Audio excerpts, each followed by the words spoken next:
সপ্তম শ্রেণীর প্রিয় শিক্ষার্থীরা, তোমাদের 2024 সালের বার্ষিক পরীক্ষা কোন কোন বিষয়ের উপর হবে আর পরীক্ষার ধরন কেমন হবে তা নিয়ে তোমরা অনেকেই চিন্তিত। তাই তোমাদের পরীক্ষার প্রশ্ন কেমন হবে তা নিয়ে একটি ভিডিও তৈরি করতেছি। তোমাদের প্রত্যেকটা সাবজেক্টের নমুনা প্রশ্ন আমি তোমাদের দেখাবো, যে এনসিটিভি অর্থাৎ তোমাদের শিক্ষা অধিদপ্তর থেকে দিয়েছে, সেটা দেখাবো। আজকের এই ভিডিওতে আমি তোমাদের বাংলা বিষয়টা নিয়ে আলোচনা করব। দেখো, এখানে তোমাদের কোন কোন বিষয়ের উপরে এবং কীভাবে পরীক্ষাটা হবে সেই নিয়ে আলোচনা করা আছে, তারপরে নিচে নমুনা প্রশ্ন দেওয়া আছে। ঠিক আছে, আমি তোমাদের নমুনা প্রশ্ন দেখাই দিব। তা প্রথমে দেখো কি লেখছে, বার্ষিক পরীক্ষার পাঠ্যক্রম অর্থাৎ কোন কোন অধ্যায় তুমি পড়বা। দেখো তোমরা পড়বা কি, প্রথম অধ্যায়, তারপরে দ্বিতীয়, তৃতীয়, চতুর্থ, পঞ্চম এবং ষষ্ঠ। আর এখানে দেখো অধ্যায়ের নাম আছে প্রসঙ্গের মধ্যে থেকে যোগাযোগ করি, এটা তোমাদের বইতে অধ্যায়ের নাম। ঠিক আছে, এইগুলা। তারপর হচ্ছে পরিমিত ভাষায় কথা বলি, অর্থ বুঝে বাক্য লিখি। বেশি কথা না বলি, তোমরা বুঝতে পারছো, এইগুলা তোমার অধ্যায়ের নাম। তারপরে দেখো খ নাম্বার কি বলছে, মূল্যায়ন কাঠামো, অর্থাৎ তোমাদের যে পরীক্ষাটা হবে সেটা তোমাদের 100 মার্কের পরীক্ষা হবে, কিন্তু তোমাদের তার মধ্যে থেকে 70% কাউন্ট করা হবে, 70% নাম্বার কাউন্ট করা হবে। আর তোমাদের শিক্ষণকালী 30% কাউন্ট হবে, অর্থাৎ তোমরা প্রতিদিন স্কুলে যাবা, ক্লাসে যাবা, স্যাররা তোমাদের এই 30% নাম্বার কাউন্ট করবে। ঠিক আছে, তারপর চলো নিচে যাই। তারপরে গ নাম্বারে কি আছে দেখো, প্রশ্নের ধারা ও মানবন্টন, অর্থাৎ তোমাদের প্রশ্নটা যে প্রশ্নগুলো তৈরি হবে তাতে কিভাবে মান দেওয়া থাকবে, অর্থাৎ নাম্বার দেওয়া থাকবে। ঠিক আছে, দেখো সামষ্টিক মূল্যায়ন অর্থাৎ বার্ষিক পরীক্ষা যেটা 100 মার্কে হবে। ঠিক আছে, দেখো আইটেমগুলো কি আছে, নৈবেত্তিক প্রশ্ন 15টি এমসিকিউ ও 10টি কথায় উত্তর, অর্থাৎ একটি প্রশ্ন থাকবে, 4টি অপশন থাকবে, তার মধ্যে থেকে সঠিকটা তোমাদের অ্যান্সার করতে হবে। ঠিক আছে, নিচে দেওয়া আছে, তোমরা আরও ভালো বুঝবা, নিচে নমুনা প্রশ্ন দেখালে তা থাকবে 25 নাম্বার, অর্থাৎ এক নাম্বার করে। ঠিক আছে, তারপরে থাকবে দেখো সংক্ষিপ্ত উত্তর, অর্থাৎ 10টি তোমাদের উত্তর দিতে হবে। এখানে থাকবে দেখো 2 করে 10 দুগুণে 20 নাম্বার। তারপরে থাকবে রচনামূলক প্রশ্ন, অর্থাৎ একটু বড় সাইজের। ঠিক আছে, 5টি থেকে যে কোনো 3টির উত্তর দিতে হবে। এখানে তোমাদের প্রত্যেকটাই 5 করে নাম্বার থাকবে, 3 5 15 নম্বর। এরপর আছে রচনামূলক দৃশ্যপট নির্ভর, অর্থাৎ 60টি থেকে 5টি দিতে হবে, অর্থাৎ এইটা অনেক বড় হবে প্রশ্নগুলোর সাইজ। ঠিক আছে, নাম্বারও দেখো বেশি, 5টিতে দেখো একটা 8 করে, তো 5টা 40 নাম্বার থাকবে। ঠিক আছে, তো এভাবে মোট 100 নাম্বার থাকবে, আর তোমাদের সময় থাকবে 3 ঘন্টা।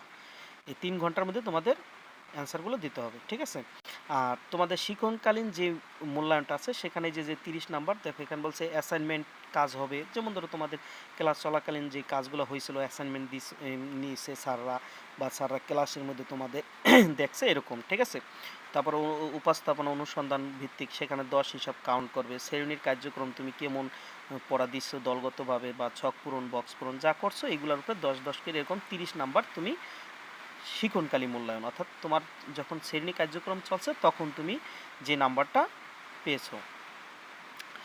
এরপরে আমরা নমুনা প্রশ্ন দেখব। দেখো এই যে এখানে দেখো তোমাদের নমুনা প্রশ্ন দেওয়া আছে, সপ্তম শ্রেণী বাংলা নৈবেত্তিক অভিক্ষা প্লাস রচনামূলক, সময় 3 ঘন্টা, 100 নাম্বার। ঠিক আছে, আর তোমাদের বলছিলাম না নৈবেত্তিক কী জিনিস, এই যে দেখো একটা প্রশ্ন থাকবে, তার 4টা অপশন থাকবে, এরকম থাকবে 15টা। কয়টা? 15টা। দেখো একটা আমি তোমাদের উত্তর বলি, পিরামিড কি ধরনের লেখা, এটা একটা বিবরণমূলক লেখা, তুমি শুধু 1 নাম্বার দিয়ে উত্তরে বিবরণ লেখা দেবা, এরকম হবে প্রশ্নটা। এরকম 15টা তোমাকে অ্যান্সার করতে হবে। ঠিক আছে, আশা করি বুঝতে পারছো। এরকম 15টা থাকবে। ঠিক আছে, আমি শুধু তোমাদের পরীক্ষার ধরনটা দেখাচ্ছি, এজন্য অল্প কথায় শেষ করছি। এরকম দেখো 15টা থাকবে, এই যে দেখো 15 পর্যন্ত ওইগুলাই থাকবে, যেমন এই একটা প্রশ্ন থাকবে, 4টা অপশন থাকবে, এর মধ্যে থেকে সঠিকটা তোমাদের অ্যান্সার করতে হবে। দেখছো, তারপরে দেখো 10টি ছোট প্রশ্ন থাকবে, এক কথা তো দেখো নলক কবিতাটির কবি কোন কাব্যগ্রন্থ থেকে নিয়েছে, পাখির কাছে ফুলের কাছে, এরকম একটা মনে গ্রন্থ আছে সেটার থেকে। হ্যাঁ, তোমরা জানো অবশ্য যারা পড়ছো।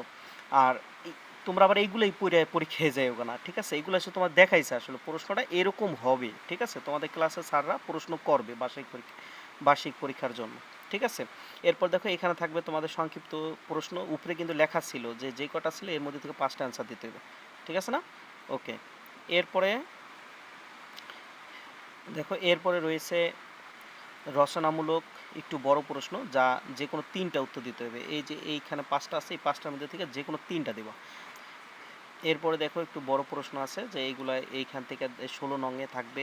এই 16 নংয়ের অ্যান্সারগুলো দিতে হবে যে কবিতা অংশটি পড়ে নিচে প্রশ্ন উত্তর দাও। অর্থাৎ এখানে একটা কবিতার অংশ দেওয়া থাকবে, তার থেকে তোমাদের কিছু কোশ্চেন করবে, তার থেকে কিছু প্রশ্ন করবে, সেইগুলোর তোমার অ্যান্সার করতে হবে, ঠিক আছে। এরপর আমরা 17 নম্বরে চলে যাই। দেখো 17 নম্বর কোশ্চেনে কি বলছে। 17 নম্বরে দেখো, মনে করো তোমার বিদ্যালয়ের শিক্ষার্থীদের আগ্রহ বা পছন্দ সম্পর্কে জরিপ চালানো হলো। সেই জরিপ থেকে পাওয়া উপাত্ত নিম্নরূপ। এইখানে একটা জরিপ চালাইছে তোমাদের শ্রেণীর মধ্যে, যে বই পড়ে, ফুটবল খেলে, আগ্রহী ছাত্র সংখ্যা, আগ্রহী ছাত্রী সংখ্যা, মোট ছাত্রছাত্রী সংখ্যা, এরকম একটা জরিপ চালানোর পরে নিচে দেখো দুইটা প্রশ্ন করবে। এই জরিপটা থেকে এই প্রশ্নগুলো তোমাকে অ্যান্সার করতে হবে। তারপর দেখো 18 নম্বর কি বলছে যে নিচের ছবিটি দেখো এবং নিয়মিত প্রশ্ন উত্তর দাও। এই যে একটা ছবি দেওয়া আছে, এই ছবি থেকে তোমাদের এই দুইটা প্রশ্ন অ্যান্সার করতে হবে, ঠিক আছে।